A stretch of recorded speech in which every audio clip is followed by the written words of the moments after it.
जय हिंद साथियों। कैसे हैं? उम्मीद करते हैं बढ़िया होंगे। ठीक है ना। और जो पहला वीडियो मैंने डाला था पीवाईक्यू वाला, अच्छा खासा व्यू गया है। सो सबसे पहले थैंक्स। आज दूसरा पीवाईक्यू में अपलोड कर रहा हूँ।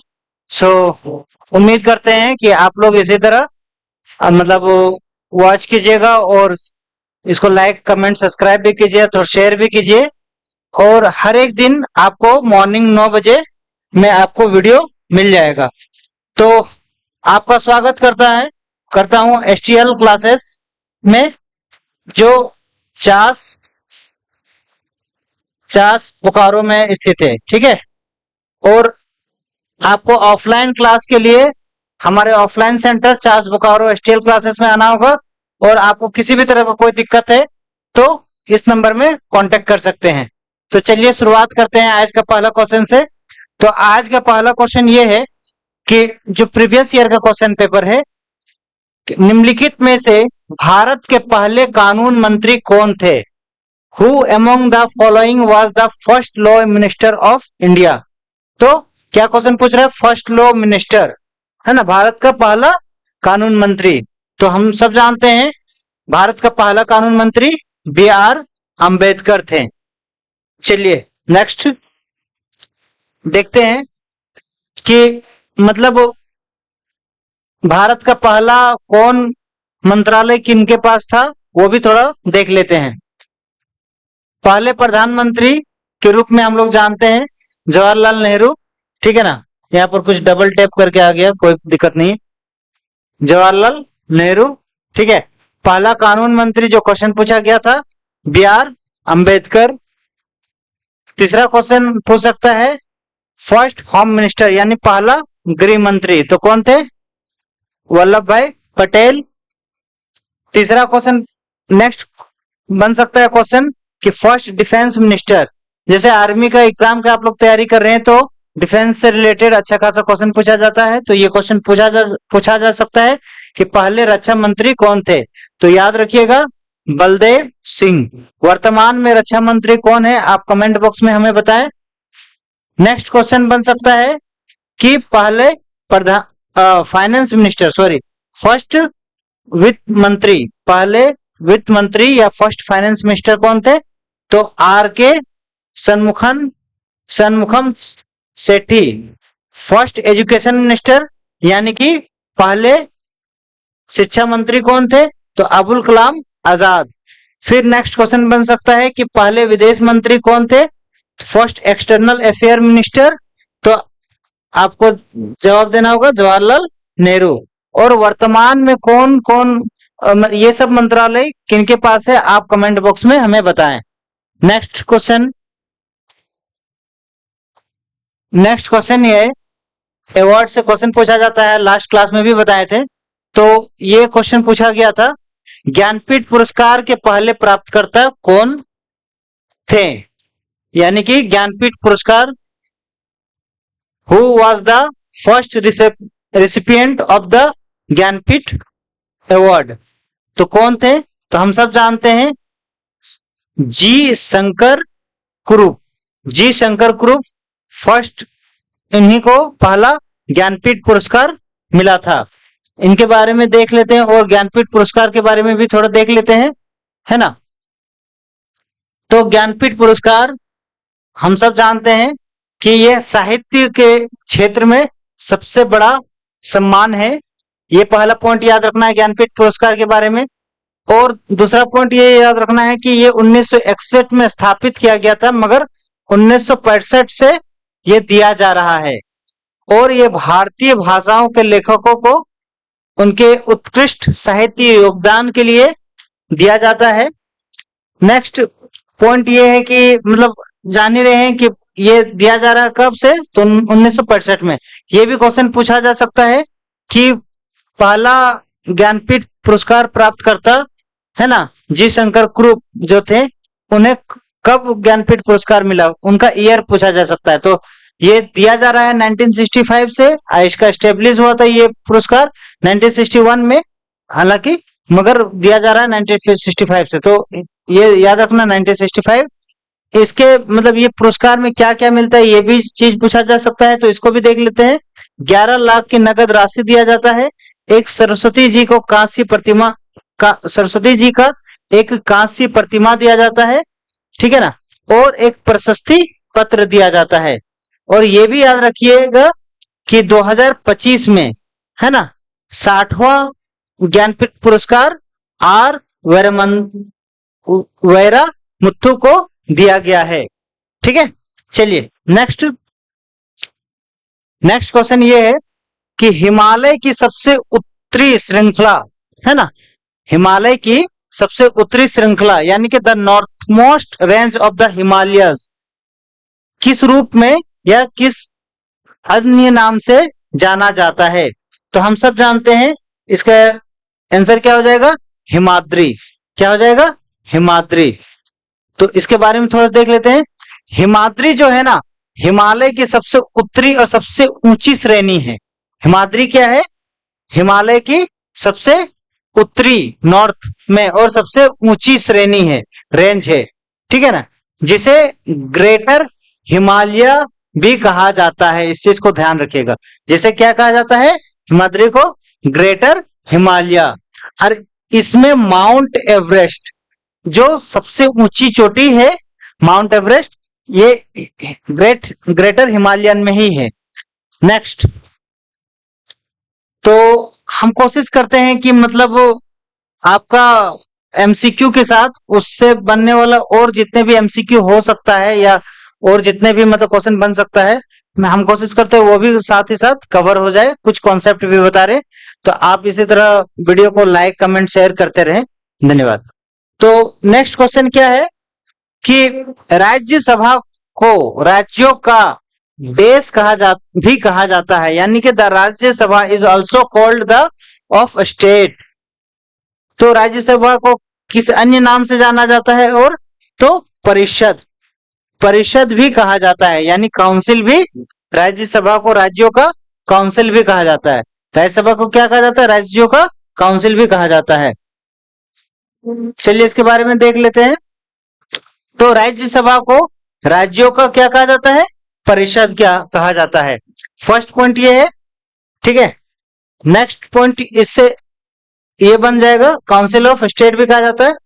भारत की संसद का जो उच्च सदन है ना, वो है राज्यसभा, और निम्न सदन, लोअर सदन, ये है आपका लोकसभा, है ना। उसके बाद इसमें राज्यों और केंद्र शासित प्रदेशों के प्रतिनिधि होते हैं राज्यसभा में, और यह एक अस्थाई सदन है, ठीक है। यह कैसा सदन है? एक अस्थाई सदन है। और लोकसभा अस्थाई सदन है, वो कभी भी भंग हो सकता है लोकसभा, मगर राज्यसभा भंग नहीं होता है। हर 2 साल में राज्यसभा में 1/3 सदस्य सेवानिवृत्त होते हैं, यानी रिटायर्ड होते हैं। इसका मुख्य कार्य क्या है? राज्यों के हितों का प्रतिनिधित्व करना। राज्यसभा के बारे में इतना सारा चीज देख लिए। नेक्स्ट क्वेश्चन क्या है? नेक्स्ट क्वेश्चन है एक्सरे मशीन देखे होंगे आप लोग। तो एक्सरे के लगातार संपर्क में आने से मनुष्य को कौन सा रोग हो सकता है? Continuous exposure to x ray can cause which disease in humans. तो कौन सा रोग हो सकता है? तो कैंसर। कौन सा रोग हो सकता है? कैंसर। तो इसके बारे में थोड़ा देख लेते हैं कैसे होता है। एक्सरे एक प्रकार की उच्च ऊर्जा वाली विकिरण है, यानी रेडिएशन उससे मतलब हाई लेवल का निकलता है, ठीक है।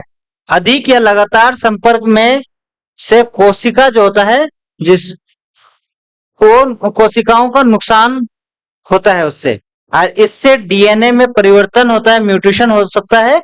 यही परिवर्तन आगे चलकर कैंसर का कारण हो सकता है, बन सकता है। इसीलिए अस्पताल में देखे होंगे जो एक्सरे मशीन के सामने रहता है, वो सुरक्षा कवच टाइप का एक लीड एप्रॉन का उपयोग करता है, ठीक है।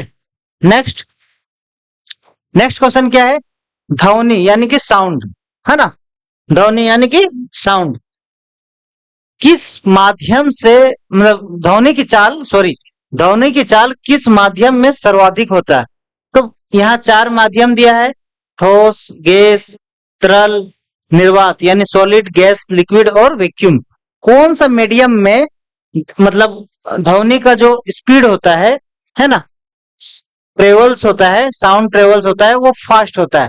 तो हम सब जानते हैं सॉलिड में होता है, क्योंकि सॉलिड का कण सामने सामने होता है ना। इसके बारे में थोड़ा और देख लेते हैं डिटेल्स। जैसे ध्वनि यानी कि साउंड, ध्वनि यानी कि ये साउंड एक यांत्रिक तरंग है, एक मैकेनिकल वेव है। कैसा वेव है? एक मैकेनिकल वेव है, जो जिसका जो मीडियम मतलब एक मैकेनिकल वेव के लिए कोई भी एक मीडियम चाहिए, ठीक है। और ठोस का जो कण होता है ना, पार्टिकल्स जो होता है ना, वो बहुत ही पास पास होता है, एकदम इस तरह, है ना, बहुत ही पास पास होता है। तो जिसके वजह से जो वाइब्रेशन होता है ना, वो वाइब्रेशन यानी कि कंपन तेजी से एक कण से दूसरे कण तक पहुंच जाता है। इसलिए ध्वनि की गति ठोस में सबसे अधिक, फिर उससे कम तरल में, और सबसे कम आपका गैस में है। और निर्वात यानी वैक्यूम में ध्वनि बिल्कुल भी नहीं होती है। ये चीज भी ध्यान रखिएगा, ठीक है। नेक्स्ट क्वेश्चन देखते हैं। मानव आंख, मानव का जो आंख होता है, मानव आंख में पुतली यानी पुपिल, है ना, के आकार को कौन सा, मानव आंख में पुतली के आकार को कौन सा भाग नियंत्रित करता है ना। Which part of the human I controls the size of the people, ठीक है। जैसे हम लोग मतलब देखते हैं जब धूप में अचानक से, ठीक है, तो आंख कैसे मतलब बंद हो जाता है, और कम लाइट रहता है तो आंख पे जोर पड़ता है। तो वही क्वेश्चन है। तो कौन सा मतलब वो आंख के कौन सा पार्ट को ये कंट्रोल करता है? तो ये आइरिस, है ना। क्वेश्चन क्या पूछा था? मानो आंख में पुतली के आकार को कौन सा भाग नियंत्रित करता है? तो कौन सा भाग नियंत्रित करता है? आइरिस। चलिए इसके बारे में थोड़ा डिटेल्स देख लेंगे, है ना। ये है आइरिस, आंख का रंगीन भाग होता है। आइरिस कौन सा भाग होता है? आंख का रंगीन भाग होता है। यह पुतली के आकार को नियंत्रित करता है, कंट्रोल करता है। जब तेज रोशनी में पुतली क्या हो जाती है? छोटा हो जाती है, कॉन्ट्रैक्ट हो जाती है ना। देखते हैं अचानक से तेज रोशनी में आंख देखिएगा तो देखिएगा आंख एकदम बंद हो जाएगी, वही पुतली छोटी हो जाती है। और कम रोशनी में क्या होती है? पुतली बड़ी हो जाती है। यानी कम लाइट में आंख को ज्यादा जोर पड़ता है, इसलिए पुतली बड़ी हो जाती है। इसका काम आंख में आने वाली प्रकाश की मात्रा को नियंत्रित करना है। आइरिस का काम यही है, ठीक है। नेक्स्ट नेक्स्ट क्वेश्चन है, निम्नलिखित में से कौन सा प्रकृति में एक क्षार है? यानी किसका नेचर एक बेस नेचर है? Which of the following is a base in nature? संतरे का जूस, दही, विनेगर यानी सिरका, या इनमें से कोई नहीं? तो क्या आंसर हो जाएगा? इनमें से कोई नहीं, नन ऑफ देज। क्यों? क्योंकि ये तीनों के तीनों का जो मतलब नेचर है, यानी कि मतलब प्रकृति है, वो क्षार ना होके कैसा है? एसिड है, ठीक है ना, एसिड है। देखिए दिए गए जितना भी मतलब ऑप्शन था, सब के सब कैसा था? एसिड था, है ना। जैसे कि संतरे के जूस में सिट्रिक अम्ल यानी कि सिट्रिक एसिड होता है। वही दही दिया हुआ था सेकंड ऑप्शन, उसमें लैक्टिक अम्ल यानी कि लैक्टिक एसिड होता है। और सिरका में एसिटिक अम्ल और यानी कि एसिटिक एसिड होता है। और इनमें से कोई भी क्षार नहीं था। नेक्स्ट, किसी पदार्थ के दहन यानी कंबशन के लिए निम्नलिखित में से कौन सी आवश्यक शर्त है? Which of the following is an essential condition for combustion? यानी कि कोई भी चीज को जलने के लिए क्या इंपॉर्टेंट है? एयर इंपॉर्टेंट है, प्रेशर, या ग्रेविटी, या ह्यूमिडिटी? तो हम सब जानते हैं ऑक्सीजन चाहिए यानी एयर, तो एयर इंपॉर्टेंट है, ठीक है। एयर इंपॉर्टेंट है कोई भी चीज के जलने के लिए। इसके बारे में देख लेते हैं थोड़ा। दहन के लिए यानी ऑक्सीजन की आवश्यकता होती है, जैसे हम बताए, है ना। और वायु में लगभग 21% ऑक्सीजन होती है। बिना ऑक्सीजन का आग नहीं लग सकती है ना, नहीं जल सकती है। दहन के लिए तीन तत्व होते हैं। पहला फ्यूल चाहिए, ऑक्सीजन चाहिए और हीट चाहिए। ये तीनों को फायर ट्रायंगल भी कहा जाता है। ठीक है, नेक्स्ट नेक्स्ट है, निम्नलिखित में से क्या पौधे का मादा जनन अंग नहीं है? क्या पौधे का मादा जनन अंग नहीं है, यानी कि which of the following is not a female reproductive part of A plant? तो यहां पर कौन सा नहीं है? तो पुंकेसर यानी कि स्टेमेन नहीं है। चलिए नेक्स्ट क्वेश्चन देखते हैं, नेक्स्ट देखते हैं इसके बारे में। पौधे का जो मादा जनन अंग होता है ना, वो स्त्री केसर होता है, यानी कार्पेल होता है। और इसका तीन भाग होता है, इसमें अलग अलग भाग होता है, सॉरी, वर्तिकाग्र, वर्तिका, अंडाशय, ओवरी, है ना, बीजांड, ये अंडाशय के अंदर होता है। यह भी मादा भाग से संबंधित है। ठीक है, और पुंकेसर जो होता है ना, वो नर जनन अंग है, ना कि मादा। ठीक है, समझ में आया? नेक्स्ट देखते हैं, नेक्स्ट क्वेश्चन है, निम्नलिखित में से कौन सा विकल्प पर्सनल कंप्यूटर का प्रकार नहीं है? Which of the following is not a type of personal computer? यानी कि क्वेश्चन पूछ रहा है चारों ऑप्शन में कौन पर्सनल कंप्यूटर नहीं है। तो हम सब जानते हैं जो मेन फ्रेम कंप्यूटर है ना, जो मेन फ्रेम कंप्यूटर है वो पर्सनल कंप्यूटर नहीं है। इसमें डेस्कटॉप है या लैपटॉप है या टैबलेट पीसी है, ये सब के सब पर्सनल कंप्यूटर है। तो क्या होता है पर्सनल कंप्यूटर, ये भी देख लेते हैं। पर्सनल कंप्यूटर वो कंप्यूटर होता है जो व्यक्तिगत, है ना, उपयोग के लिए, व्यक्तिगत उपयोग के लिए बनाए जाते हैं। जैसे कि डेस्कटॉप हो गया, है ना, लैपटॉप हो गया, टैबलेट हो गया आपका, ये सब पर्सनल कंप्यूटर के प्रकार है। जो मेन फ्रेम कंप्यूटर है ना, मेन फ्रेम कंप्यूटर, ये बहुत बड़ा बड़ा काम के लिए और बहुत शक्तिशाली काम के लिए यूज होता है। इनका उपयोग जैसे बैंक सर्वर, रेलवे, बड़ी बड़ी कंपनियां डेटा प्रोसेसिंग के लिए यूज करती है मेन फ्रेम कंप्यूटर। यह पर्सनल कंप्यूटर नहीं है। नेक्स्ट क्वेश्चन, तो इस लेवल का क्वेश्चन पूछा जाता है, आप लोग देख रहे होंगे इंडियन आर्मी में। तो आप लोग हमारे चैनल एसटीएल क्लासेस में, ठीक है ना, बने रहे, हमारे यूट्यूब चैनल एसटीएल क्लासेस में बने रहे। हम डेली आप लोगों को फ्री ऑफ कॉस्ट बिल्कुल एमसीक्यू सीरीज लेकर आए हैं अपना यूट्यूब चैनल में, है ना। आपका अपना यूट्यूब चैनल एसटीएल क्लासेस में, इसको लाइक, सब्सक्राइब और कमेंट्स करें और शेयर करें इसको, है ना। डेली आपको मॉर्निंग में 9 बजे आपको ये सब वीडियोस मिल जाएगा। ऑलरेडी हम एक अपलोड किए हैं, ये दूसरा सीरीज है, ये कंटिन्यू आपका एग्जाम तक चलेगा, आप बने रहे इसमें। और आपको ऑफलाइन क्लास करना है तो इस नंबर में कांटेक्ट करें और हमारे सेंटर चास बोकारो, है ना, चास बोकारो पहुंचे। ठीक है, तो क्वेश्चन क्या है, माइक्रोसॉफ्ट वर्ड, यानी कि माइक्रोसॉफ्ट वर्ड जो एक सॉफ्टवेयर के लिए उपयोग किया जाता है ना। Microsoft word software is use for, अच्छा, माइक्रोसॉफ्ट वर्ड सॉफ्टवेयर किस चीज के लिए यूज किया जाता है? वर्ड प्रोसेसिंग के लिए, वर्ड ट्रांसलेट के लिए, वायरस चेक करने के लिए, चेकिंग वायरस, या गाने बजाने के लिए। तो हम लोग सब जानते हैं इसका यूज किया जाता है वर्ड प्रोसेसिंग के लिए, वर्ड प्रोसेस। ठीक है, इसके बारे में थोड़ा देख लेते हैं। माइक्रोसॉफ्ट क्या है, वर्ड क्या है? एक प्रोसेसिंग सॉफ्टवेयर है। क्या है? एक प्रोसेसिंग सॉफ्टवेयर है ना। इसका उपयोग डॉक्यूमेंट्स बनाने के लिए और संपादित करने के लिए और फॉर्मेट करने के लिए किया जाता है। इसमें टाइपिंग, फॉन्ट बदलना, टेबल बनाना, इमेज जोड़ना, ये सब सुविधाएं होती है। ये ऑफिस और पढ़ाई के संदर्भ में यूज होता है।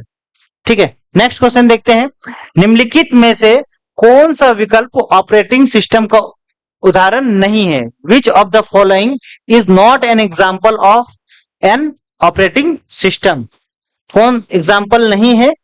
तो इसका सही आंसर हो जाएगा, क्या हो जाएगा?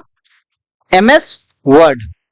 एमएस वर्ड यानी माइक्रोसॉफ्ट वर्ड, ये एक आपका मतलब ऑपरेटिंग सिस्टम नहीं है। बाद बाकी तीनों, लिनक्स हो गया, आपको विंडोज 10 हो गया या यूनिक्स हो गया, ये सब तीनों के तीनों ऑपरेटिंग सिस्टम है।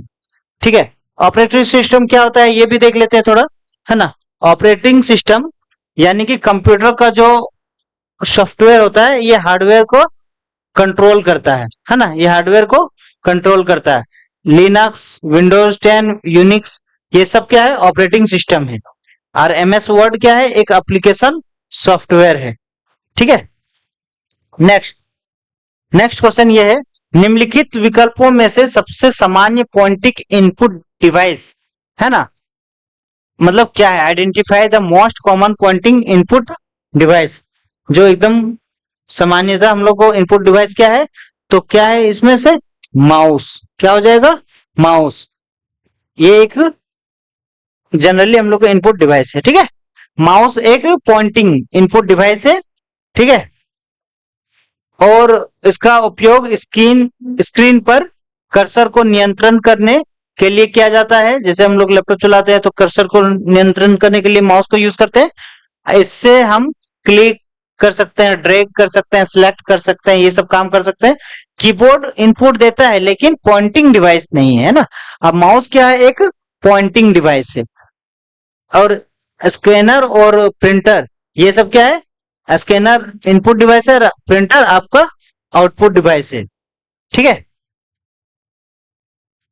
नेक्स्ट क्वेश्चन है, निम्नलिखित में से कौन सा एक स्प्रेडशीट प्रोग्राम, है ना, स्प्रेडशीट प्रोग्राम है जिसका उपयोग न्यूमेरिकल डेटा का विश्लेषण करने के लिए किया जाता है। Which of the following is a spreadsheet programme used for a analysing numerical data.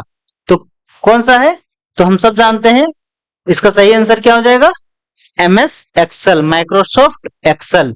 इसके बारे में थोड़ा देख लेते हैं, है ना। एमएस एक्सेल एक स्प्रेडशीट सॉफ्टवेयर है ना, और इसका उपयोग न्यूमेरिकल डाटा यानी संख्यात्मक जानकारी को स्टोर करने, मैनेज करने और उसका विश्लेषण करने के लिए यूज होता है। इसमें रो और कॉलम होता है जिससे मिलकर सेल्स बनता है। रो और कॉलम मिलकर क्या बनता है, सेल्स बनता है। इसका कुछ फीचर्स है, जैसे कि इसका फॉर्मूला फंक्शन होता है जस्ट सम करने का, एवरेज निकालने का, है ना। और चार्ट्स एंड ग्राफ्स बनाकर भी हम लोग विजुअली डाटा को दिखा सकते हैं। सॉर्टिंग एंड फिल्टरिंग भी ऑप्शन होता है, डाटा एनालाइजिंग टूल्स भी होता है। इस तरह का मतलब एमएस एक्सेल में ऑप्शन होता है, फीचर्स होता है। यह accounting, data analysis, office work, exam preparation के लिए बहुत ही इंपॉर्टेंट है। तो आज का क्लास यहीं तक है। चलिए, धन्यवाद।